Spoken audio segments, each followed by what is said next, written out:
오늘 우리에게 주신 하나님의 말씀 출애굽기 35장 20절로 29절 말씀입니다. 생명샘가 10월 5일 화요일 말씀 여호와께 자원하여 드린 예물들 함께 읽겠습니다.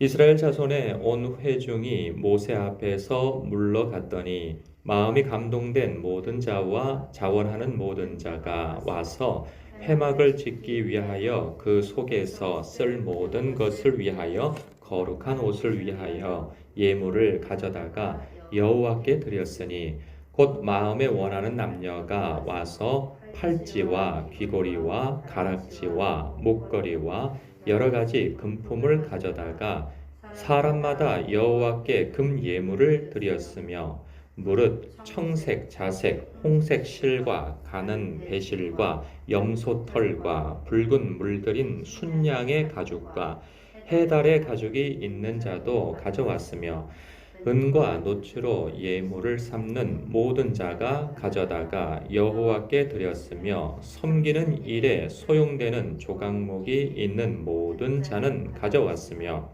마음이 슬기로운 모든 여인은 손수 실을 빼고 그 뺀 청색, 자색, 홍색 실과 가는 배실을 가져왔으며 마음의 감동을 받아 슬기로운 모든 여인은 염소털로 실을 뽑았으며 모든 족장은 호마노와 및 에봇과 흉패에 물릴 보석을 가져왔으며 등불과 관유와 분향할 향에 소용되는 기름과 향품을 가져왔으니 마음에 자원하는 남녀는 누구나 여호와께서 모세의 손을 빌어 명령하신 모든 것을 만들기 위하여 물품을 드렸으니 이것이 이스라엘 자손이 여호와께 자원하여 드린 예물이니라. 아멘. 이 성막 건축에 대한 하나님의 계시를 전한 모세의 명령에 이스라엘 백성들이 그 열심을 내어 헌신하는 장면이죠. 참 아름다운 광경이 펼쳐지고 있어요. 그 성전과 그 기물을 만들기 위한 헌물과 그 기술자들의 그 헌신에 대한 장면이 묘사되어 있죠. 보면 이들의 이 열심된 헌신에 대하여서 한결같이 공통된 그런 마음 상태를 나타내주고 있는 단어가 있는데 마음이 감동된 그리고 또 자원하는 마음 모든 자 이런 표현이 담겨져 있어요.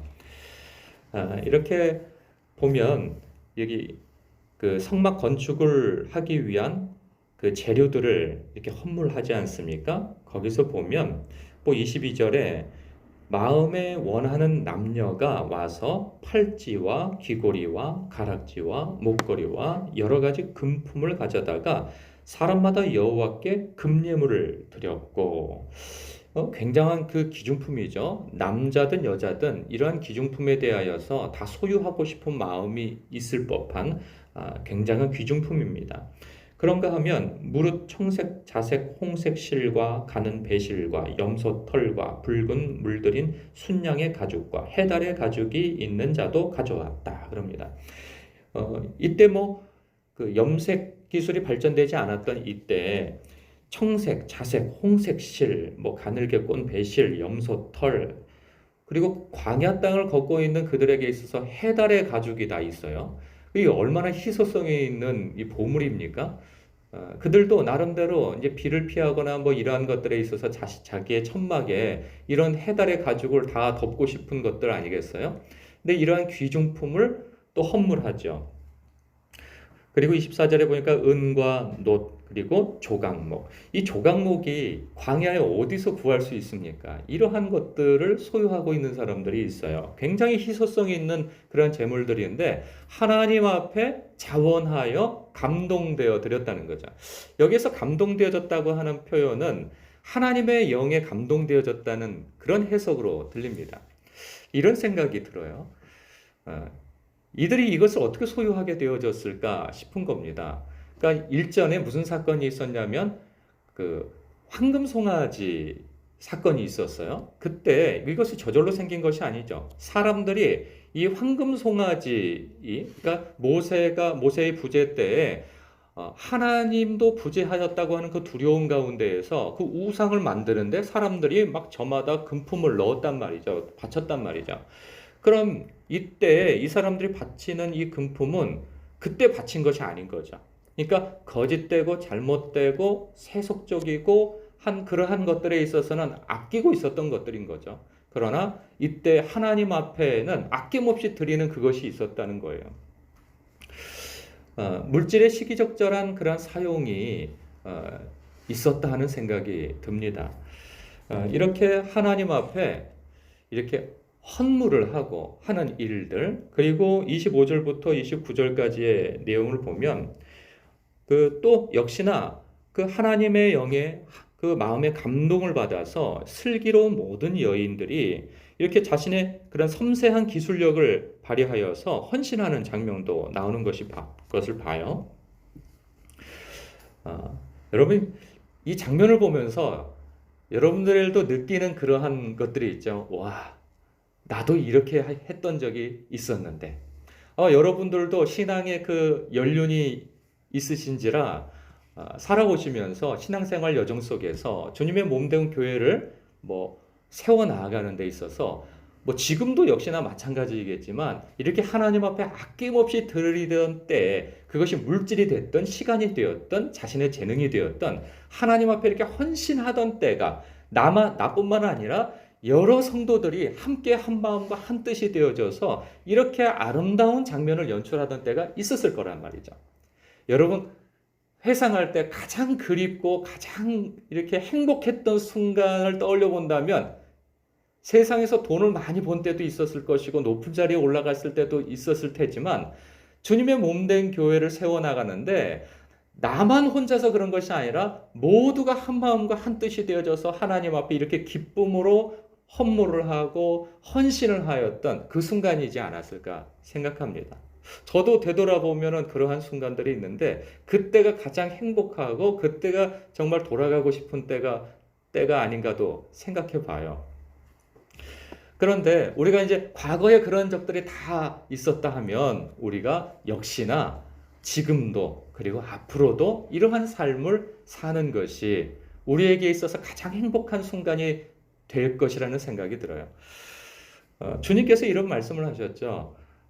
너의 물질이 있는 그곳에 너의 마음도 있다고. 뭐 되돌려 보면 마음이 있는 그곳에 물질도 있는 것이죠. 우리가 나의 시간과 물질과 마음을 쓸 곳이 많습니다. 그런데 이것이 하나님의 영광을 위해서 주님의 몸된 교회를 세워나가는 데 있어서 이렇게 나의 시간과 마음과 물질을 쓸 수 있다면 이것이 정말 행복하고 영원한 것에 남겨질 수 있는 것들이라 생각되어집니다. 이때 여기 보면은 아까도 언급했지만 마음이 감동된 자. 반대로 표현하면 감동되지 않는 사람도 있을 수 있다는 생각입니다. 그리고 자원하는 모든 자. 자원하여서 모두 나아갔다고 하는 표현에 있어서 긍정적이지만 그렇지 않은 사람도 있을 수 있는 겁니다. 뒤에 물러나서 그냥 관망하는 사람도 있는 것이고 똑같이 하나님의 말씀이 있어서 감동되어지는 사람들이 있는가 하면 또 대다수 그렇지 못한 사람들도 있는 것이죠. 이러한 때에 어느 쪽에 서야 하겠느냐라는 것이죠. 뭐 답은 분명하죠.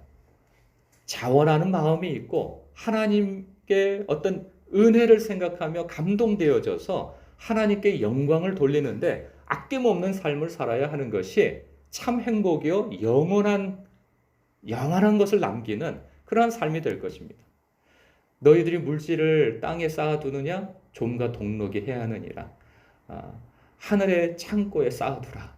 주님께서 그렇게 말씀하시지 않습니까?